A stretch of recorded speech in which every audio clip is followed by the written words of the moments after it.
Hello, welcome back to my channel. If you are new here, welcome to my channel. This is Musicalina, where I talk about all things music. Please like and subscribe. I'm really happy that you are here. And today I'm going to be talking about my top 5 favorite bass players. So first up on my list, should be no surprise to anyone who has seen any of my videos, that would be Marco Hietala of Nightwish. Marco was born January 14th, 1966 in Tervo, Finland.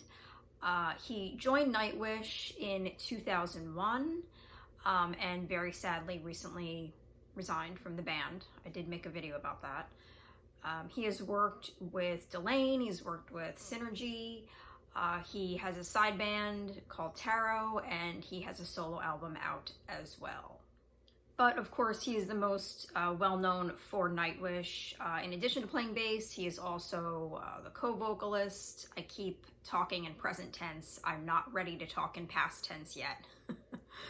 So I'm just gonna keep going in present tense. He's also the co-vocalist in Nightwish. He also plays guitar. He is a writer, he is a composer, he is an engineer. He is truly a jack of all trades, a Marco of all trades. I personally love his work on all Nightwish songs. His bass playing stands out on every single song, in my opinion, as well as his vocals. He is an extraordinary vocalist. His voice is very powerful, it's very strong. His voice adds an incredible depth and dimension to the songs.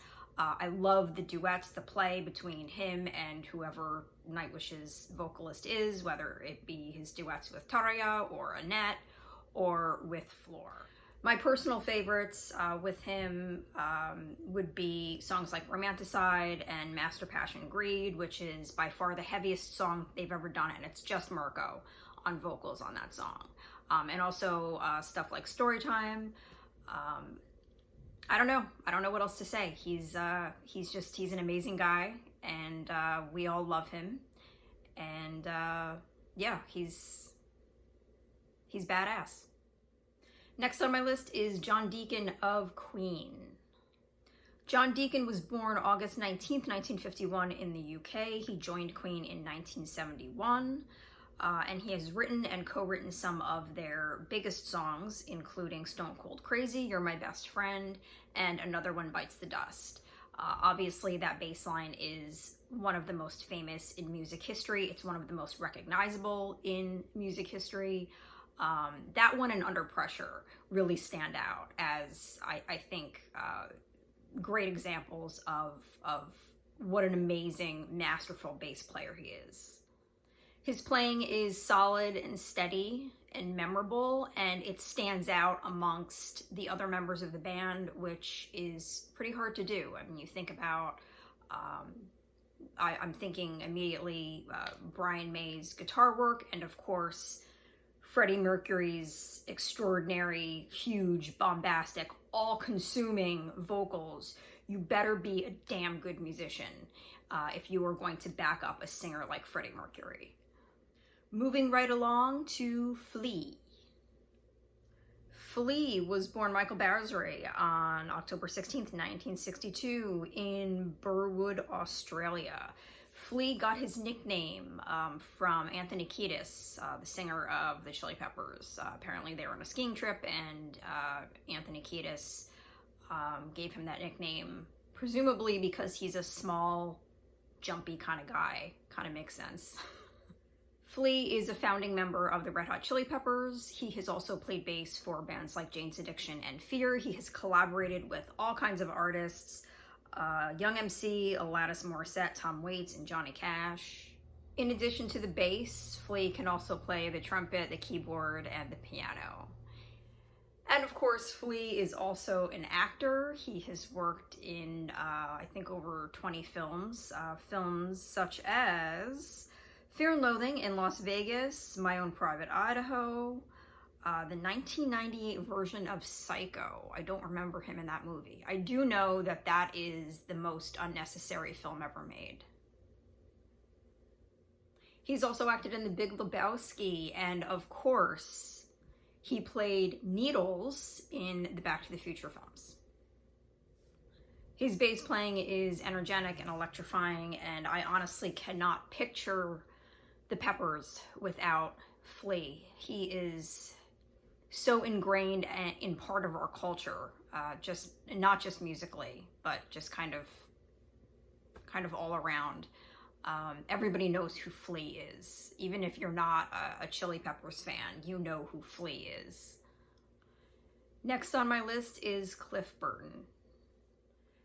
Cliff Burton of Metallica was born February 10th, 1962 in California. He played on the band's first 3 albums, Kill 'Em All, Ride the Lightning, and Master of Puppets. He was tragically killed in a bus accident on September 27th, 1986 in Sweden. He is probably the most, if not the most, influential bass player on this list. His influence is still felt today.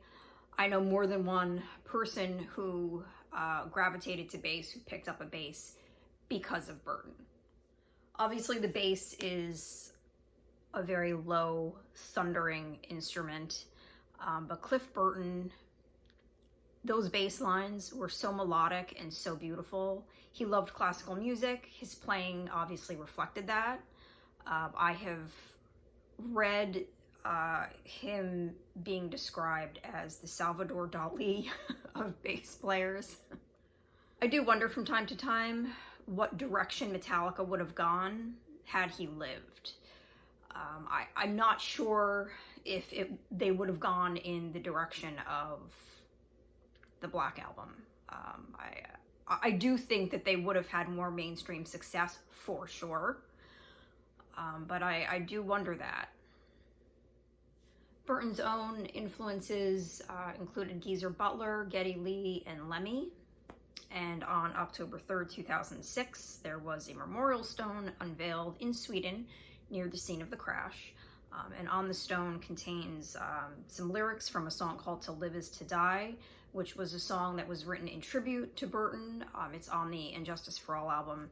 And the lyrics read, "Cannot the kingdom of salvation take me home?" Last on my list is Lemmy, because who the hell else is it going to be?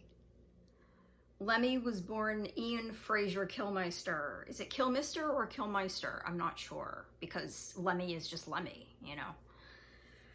December 24th, 1945 in the UK, and he passed away December 28th, 2015.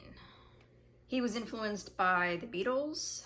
He also worked as a roadie for a time for Jimi Hendrix. Lemmy toured and recorded with Motorhead right up until he died. Their final album is called Bad Magic, and it was released in 2015. I could go on and on and on about Lemmy. There's a lot of information about him. He lived, man. He lived a very long, very full life.